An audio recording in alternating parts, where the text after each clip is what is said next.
Hello guys, welcome back to my channel. আশা করছি আপনারা সকলে ভালো আছেন, আমিও ভালো আছি। ভিডিওটি সম্পূর্ণ দেখার জন্য আপনাদের কাছে একটি ছোট্ট অনুরোধ রইল। তো আশা করছি আপনারা থাম্বনেল দেখেই বুঝতে পেরে গেছেন আমি কী নিয়ে আলোচনা করতে চলেছি। হ্যাঁ বন্ধুরা, গতকালই মৃগয়া মুভিটি রিলিজ হয়েছে ওটিটি প্ল্যাটফর্মে।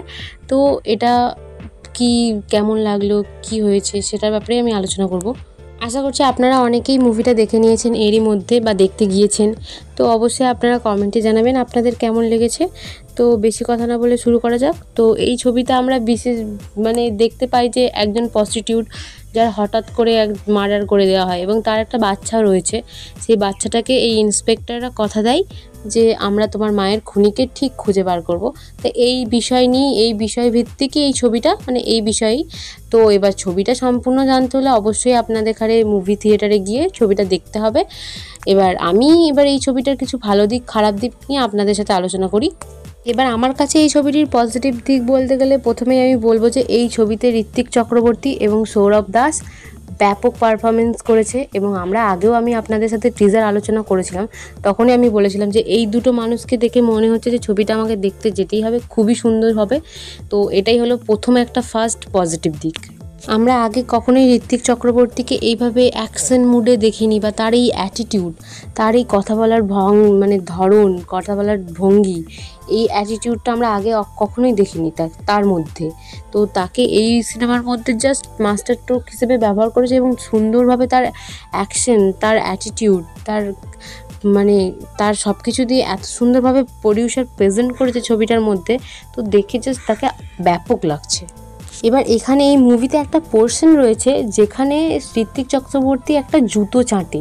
তো একটা অ্যাক্টর কতটা ডেডিকেশন হলে তার প্রফেশনের মধ্যে যে সে এই কাজটা করতে রাজি হয়, যতই হোক, পরিষ্কার জুতোই হোক আর যাই হোক, একটা কাজ সে করতে কত ডেডিকেশনের মধ্যে দিয়ে কাজটা করেছে, সেটা দেখে তো আমরা জাস্ট অবাক হয়ে গেছি। আর ঋত্বিক চক্রবর্তীর অ্যাক্টিং জাস্ট ওয়াও।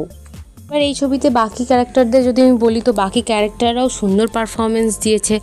এবং এই ছবির মধ্যে যে এই গল্পটাও খুব সুন্দরভাবে এরা ফুটিয়ে তুলেছে। এবং এই ছবির মধ্যে যেমন ইমোশন সুন্দর, যেমন ক্যারেক্টারের ডায়লগগুলো সুন্দর, সমস্ত কিছু জাস্ট একেবারে পারফেক্টলি করেছে। আর এই ছবির মিউজিকগুলো খুব সুন্দর, ডিসেন্ট মিউজিক, তার মধ্যে সমস্ত ক্যারেক্টারের মধ্যে খুব সুন্দর ফুটিয়ে তুলেছে মিউজিকগুলো। এবার এই ছিল ছবিটির পজিটিভ দিক। এবার নেগেটিভ দিক যদি বলতে যাই, তো এই ছবিটিকে ফার্স্ট অফ অল মার্কস ছবি হিসেবে প্রমোট করা হচ্ছে। তো এবার অ্যাকশন তো এই ছবিতে রয়েছে, কিন্তু আমরা এত বেশি অ্যাকশন মুভি দেখে অভ্যস্ত হয়ে যাচ্ছি যে এই অ্যাকশনগুলোও আমাদের কাছে খুব বেশি ভাইরাল অ্যাকশন বা খুব ফেমাস অ্যাকশন বলে মনে হচ্ছে না। আর দ্বিতীয় নেগেটিভ দিক হলো যে এখানে সৌরভ দাসের পারফরমেন্স, আমি তো বললাম যে ওর পারফরমেন্স জাস্ট টেরিবল ছিল, কিন্তু তাও ওর যে ক্যারেক্টারটা সেটা এখানে খুব ভালোভাবে ইউটিলাইজ করতে পারেনি পরিচালক।